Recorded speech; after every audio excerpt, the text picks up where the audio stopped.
Okay, welcome everyone to the Ohio Fly Tying Guild. I'm Gary Begley. Thank you for joining us. Now, the Guild is a function of the Buckeye United Fly Fishers, my local club, Cincinnati, and it's in conjunction with the Ohio Council of Fly Fishers International. So that said, I'm going to jump right into what I have planned. Probably the best way to introduce this, we're going to tie with elk hair for the most part. We got two patterns planned, a Stimulator and an Elk Hair Caddis, both fantastic trout patterns. And I've got three different methods to show you how we can get the hair mounted onto the hook. And I'm also going to show how we can utilize a wire rib. It wouldn't have to be wire. It could be any number of things, including our thread, but to bind down a palmered hackle all the way down the hook shank for security. And I'll be in the first fly. So unless anyone has any questions, I'll switch over to the vise and we'll get started. This is any standard dry fly hook. This is going to be the Elk Hair Caddis. Any standard dry fly hook. This happens to be a Daiichi 1170. I'm planning on size 14 tonight. And first thing I'm going to do is add some wire for the rib. I'm going to incorporate that with the thread base.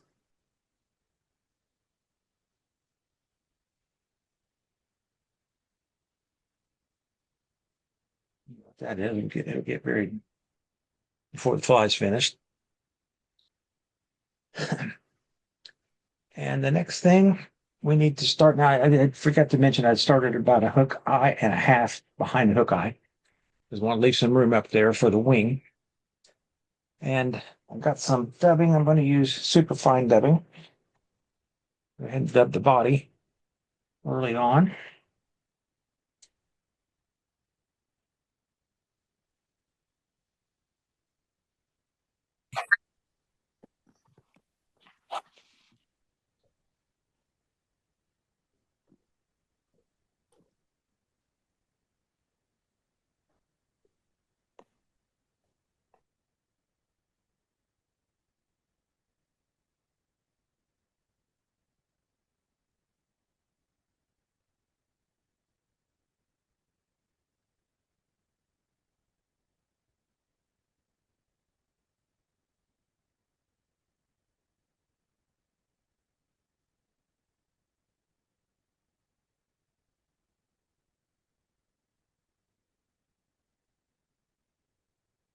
I'd like to add more dubbing before I run out.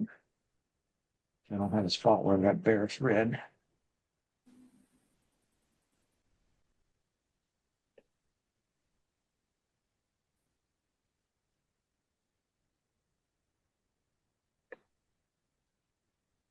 Just a tad more.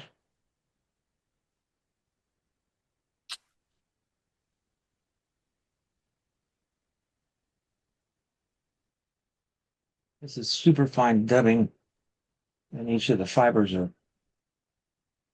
an inch and a quarter, inch and a half long. Kind of hard to add just a little bit because once you pull it out, it comes out in real long strands. But we got there.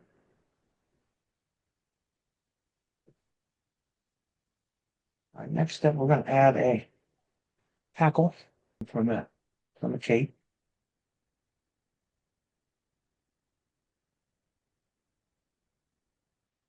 Get some barbs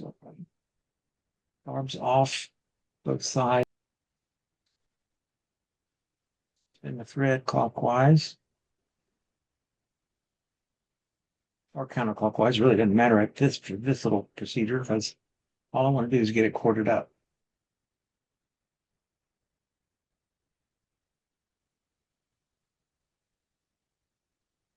Get that stem off there. Now, here's the part where we're going to use the wire rib to bind this down. Could have worked it. I could have dubbed in the other direction and had the thread back there and used the thread to tie it down. You see how we're going here? Each of these wraps going from the front of the hook back toward the rear are actually angled slightly toward the rear. And when we come the opposite direction with the wire, you don't have to counter wrap it. It's just going to cross over the wire because it's going in, those turns are going to be leaning in the opposite direction. It's something I've learned that is really handy. Notice I'm not worried about trapping any of those barbs down. I'm just wrapping it through fairly quickly, which I think is part of the key to that. Used to be, I would be going real careful and wiggling the wire back and forth, and oh my gosh, I hope I don't trap any fibers.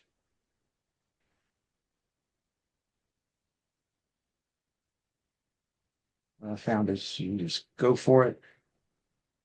Things work well. Okay, get rid of the excess hackle.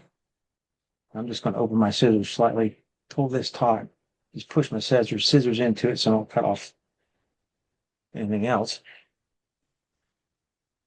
And now for the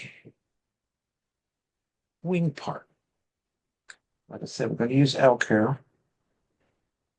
This is a patch of bleached early season elk. I'm going to get just a small amount. I'm going to use some information I got from one of Al's books. It's all real good information. I'm not just saying that because he's been online with us. You always hear, well, just get a clump and tie it on. Well, how big is the clump? Is there any way to judge between the different hook sizes?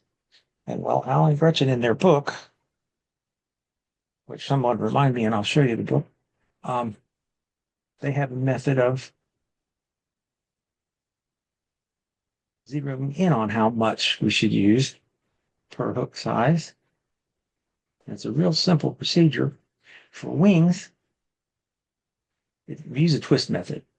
Again, this is Al's information, not mine. One thumb on top, one thumb on bottom is the way I like to do it. But you want to twist half a turn. And that diameter of that bundle should be, for a wing, twice the diameter of the hook eye. If we were going to tie a tail, it would be roughly the same size as the hook eye. And this is just a little bit larger clump than I want. All right, I'm going to head to the stacker now.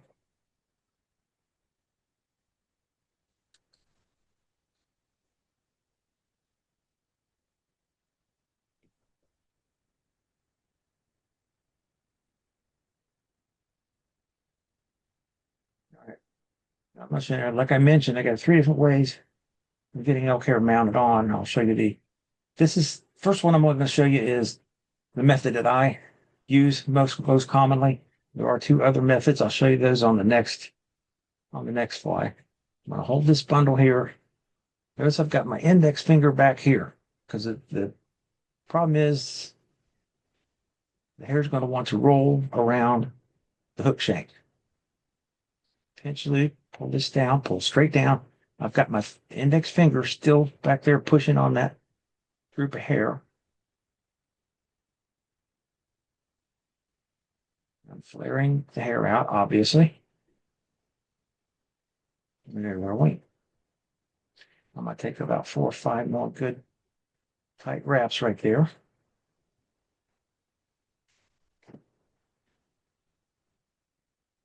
I have seen a lot of tires. In fact, I have tied the way I'm going to describe next. Get the wing, the amount you want for the wing set, and then I would cut off all these extras first off, just have a little bit sticking out. But I've found over the years this is the best method because, for me anyway, because the wing may or may not end up sitting exactly where you thought it was going to, and you may have cut it off too short or too long. I'm going to come in at a little slight angle out in front of the hook eye and make my cut to give it just a little head. Yeah, should be able to, if I've left enough room. Yep, I can push that up. I'll go ahead and finish up in front of this head. Where that came from, we'll get rid of it.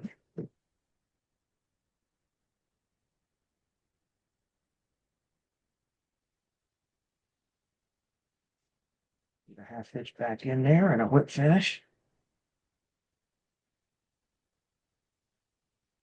Looks like I trapped a couple hackle.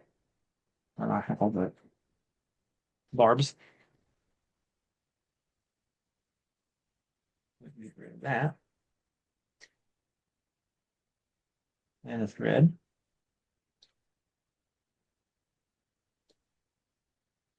So there's an Elk Hair Caddis. You don't have to utilize the hair, pardon me, you don't have to use the wire, utilize the wire to tie down the hackle. You could use the thread, which I could have dubbed the body. So I ended up at the rear with my thread, then wrap the hackle, and then wind back through with the thread as opposed to the wire. Because some people say, well, it's supposed to be a dry fly. Why in the world are you putting wire on there? Well, this size I used was small. Wire is what I used. And it's very, very small, very light. Actually, I think it helps this fly kind of sit down in the water surface a little bit better, which is the way I like to fish them.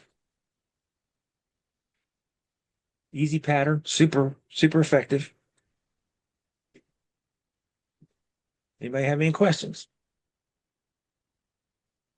Pretty simple fly. If you've not tied them, it just takes a little bit of practice getting the wings set so they don't roll around the hook. Is it as an attractor fly? Well, it's a caddis imitation. Of course, you could utilize it for an attractor, yeah. But it was designed many, many years ago by Al Troff, the way I understand it, as for a caddis imitation.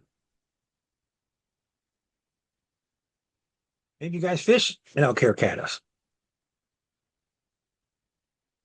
Yeah. I like the small green ones about size 16 or 18s. Yeah, yeah. Yeah, I forgot to mention the colors. The colors that I see most often is orange, black, olive, tan, and olive would be the green ones. The sizes would be from 4 all the way down to 24. On fly number 2.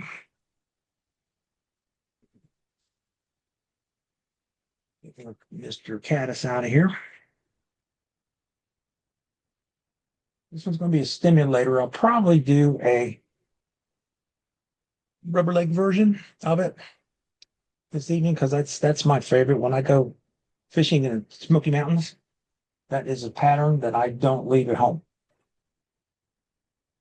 I fished it without the rubber legs and with,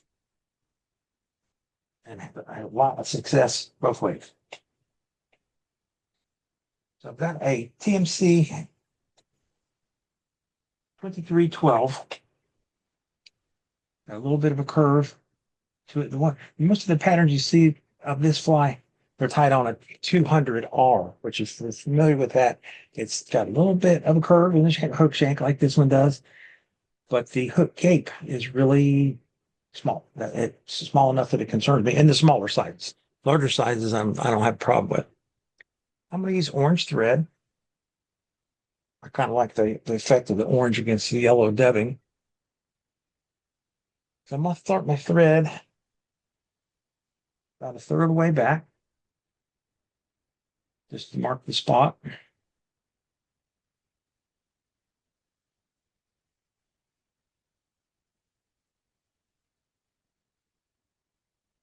It makes all the way back to the hook barb. Where it bends. Actually, this particular hook, it's going to go a little down the hook, bend slightly to get to the barb, which is fine. Give the tail a slight angle. Now, I'm going to switch elk patches. I'm going to go with natural elk on this one. This is a yearling elk. And like I mentioned earlier, the bundle of hair that I get to make a tail, once I twist it, like I showed you, I'll do that again. Get this junk out of here.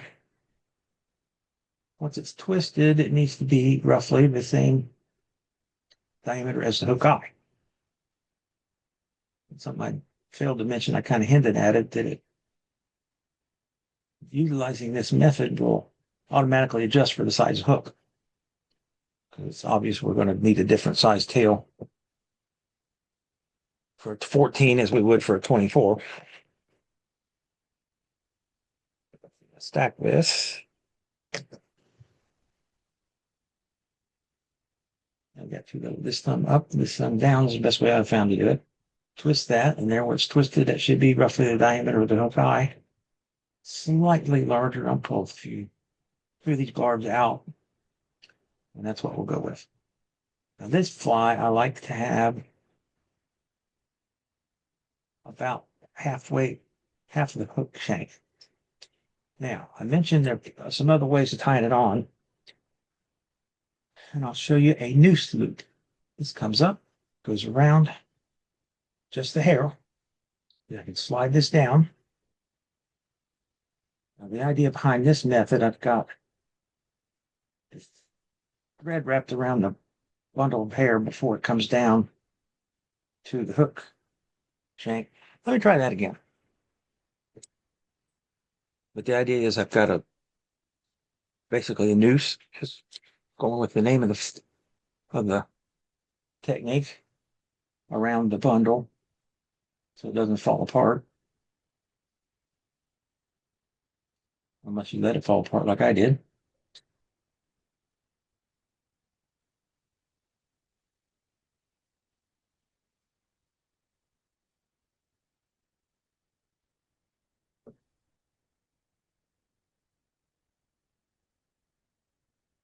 All right.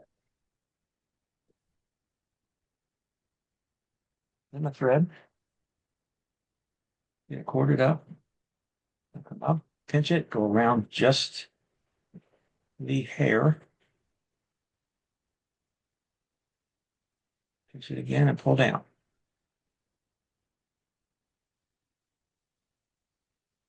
Still got my index finger over there so thread torque doesn't take it around. That's the way you're supposed to do it. Okay. I want to keep this extra in here, bind it down for build up some bulk for the underbody. And we all know I can wrap this and bring it back and wrap this and fight with this stuff. But the way I like to do it is just pull this up, advance my thread. I'm not going to go all the way to the end of my landmark. I'm going to stay back from it.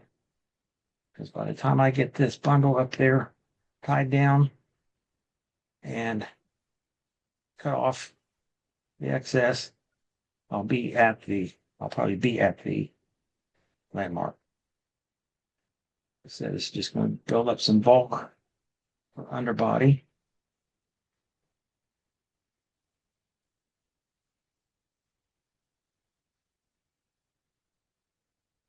Put this down nice and tight. By the time I get that down, I'm right at the 1/3 point where I started off marking with my first thread rise. Now,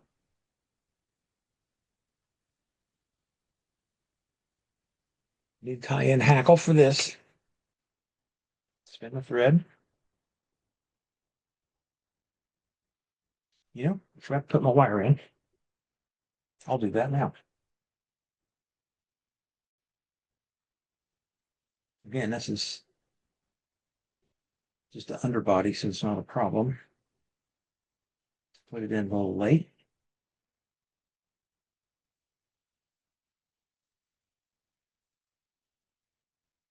Actually, I'm going to go ahead and dub forward as well. This one has two colors of dubbing. It's got yellow in the back portion, and we switch to orange in front.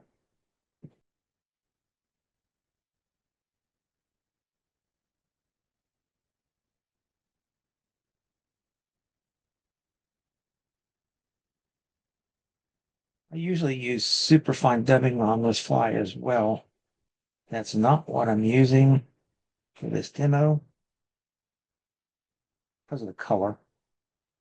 This color shows up much better, but the super fine dubbing close to yellow is much more dull, doesn't show up very well. So what I'm using is they call it Hairtron. It's part rabbit hair and part Antron.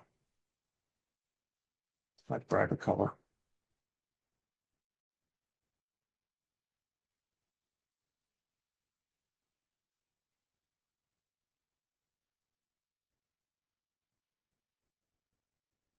And one of the reasons I choose yellow or orange thread, I can leave some spots where some of the orange color shines through, shows through, I should probably say. And I kind of like that effect. Now we'll tie in the hackle.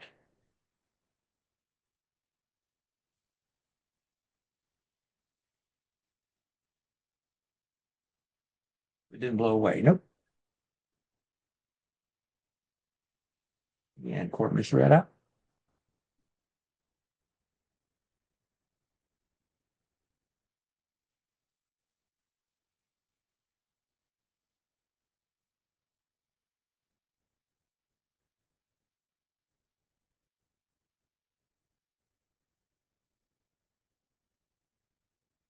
All the way up to the hook eye because I need a thread base that far up anyway.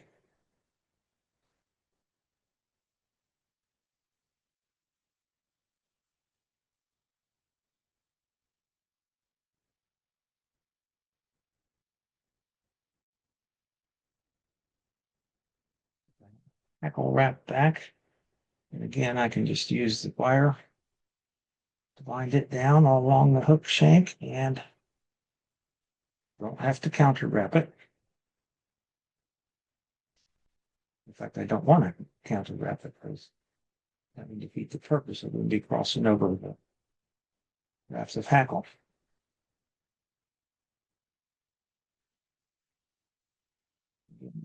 Zoom through this.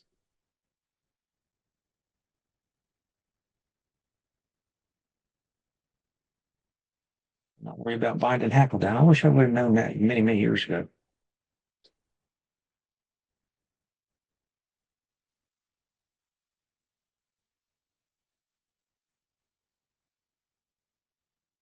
I remember tying a lot of flies, going real slow with the wire and threading over, binding down some barbs.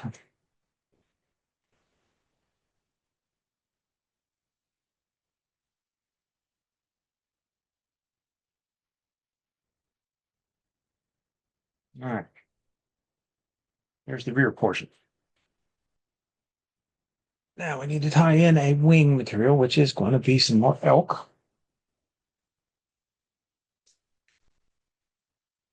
And again, with the elk, with the measurement, we need to be,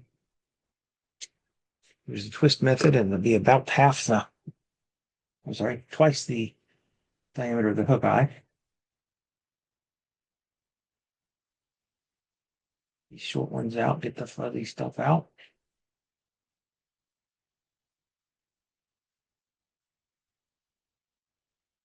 Get it stacked up.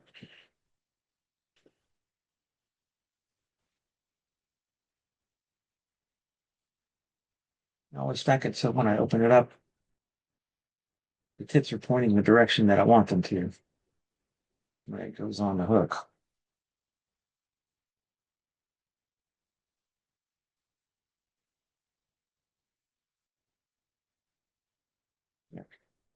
Had one that wasn't wanting to get with the program. I talked to it. We're good. I want this wing to go back about half the tail. Get my spot, and I want to lay it down right there. Mark that spot. Now, this is going to be a reverse noose loop. Of the two, I like this better. I'm going to reverse this. I'm going to run the thread around the opposite direction, then come down to the hook. Pull that taut. Again, keep my index finger back there so the thread torque doesn't flop it up. Take a couple soft wraps into this wing portion to see if I can't get it to lay down a little better. There, much better.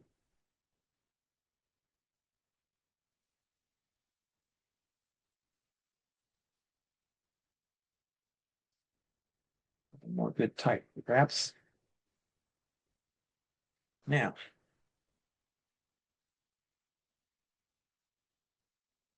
you cut this at an angle. It needs to taper down to the front. Not be that large diameter all the way up front.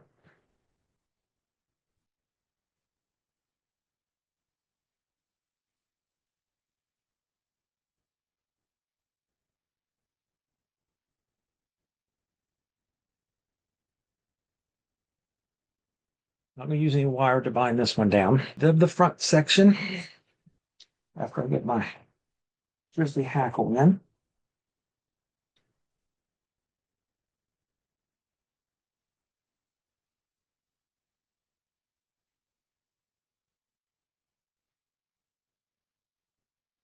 Prepared in the same fashion.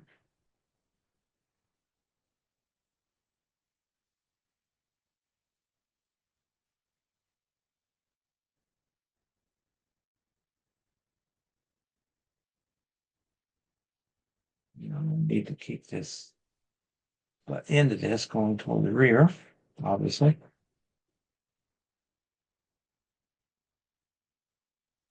Now I'll switch to orange dubbing.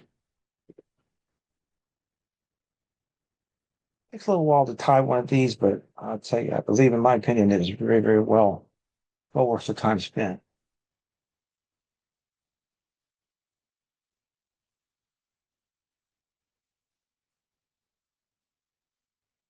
Back up there.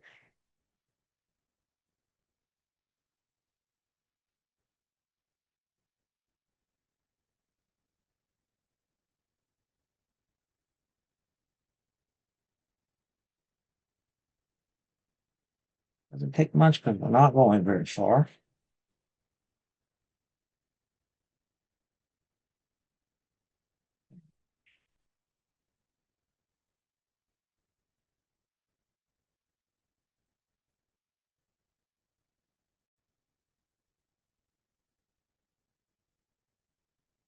All right, now we need to wrap our hackle.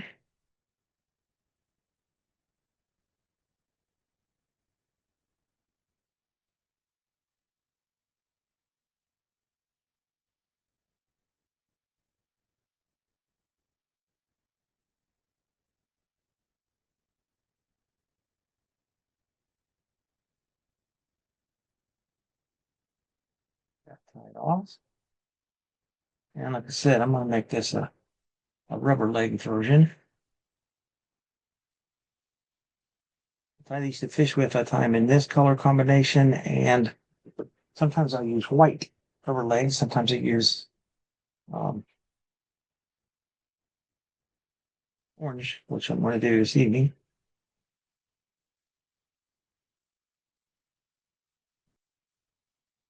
Which is why I ended up with the thread here. I could have ended up with it out front with the conventional method, but just dubbed the body in the opposite direction.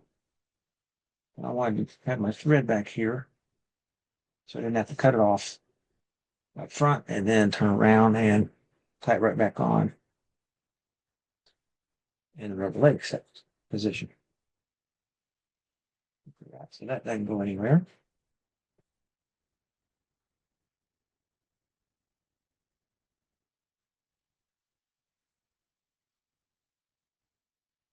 Really loose wraps. I'll wrap this down so I can adjust it accordingly. I'm gonna go ahead and cut this in the center. Knowing full well the front legs are too long, but easy way to get these trimmed the same length.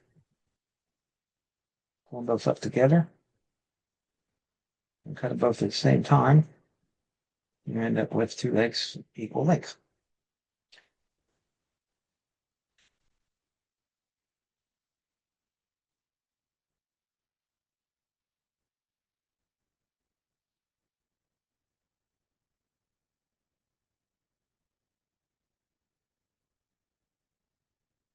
There is a stimulator. I usually try not to point out when I make a mistake. It's usually terribly obvious. Like when I lost the hackle or I lost the bundle of hair a while ago.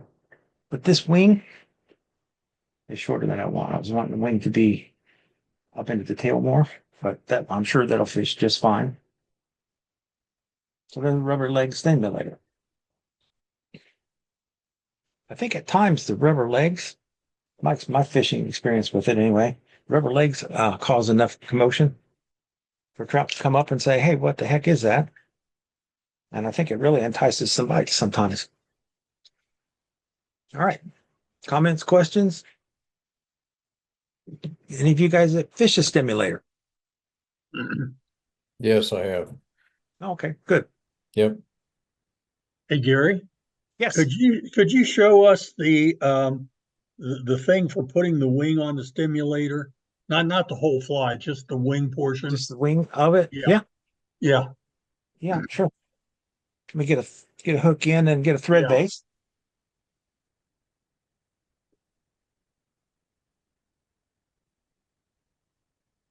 I assume, Larry, you're after the reverse noose loop. Yeah. I was wondering about that. I saw how you began it, but I wasn't really sure about the ending of it. Okay, sure, no problem. Happy to do so. Now, it's a reverse loop because we're going to wrap the thread around it in an opposite direction. We normally tie, when we wrap, we'll wrap it on top of the hook shank and away from us. Right. Okay. If you do tie the opposite direction, your flies are going to be just fine. Just know you're in a very small minority. But when I wrap this bundle of hair, I'm going to come around and I'm going to go up under it, and then I'll reverse the thread, then come back down to the hook, and then pull it down. And I think I actually like that method the best. I think what that does, it gets the thread. If you think about it, the thread is going around the bundle of hair, and then the thread comes up to the hook. When I pull down, it's not only going to tighten down on the bundle of hair, but it's going to actually want to drag it over this way, which is where I want it. So when you I see when you go over the hair on the back, then you just pull it down, or do you have to go over the hook again so that you're going back in your normal direction? Correct. We reverse the thread and then we get it back down to the hook, and at that point we reverse it before we hit the hook.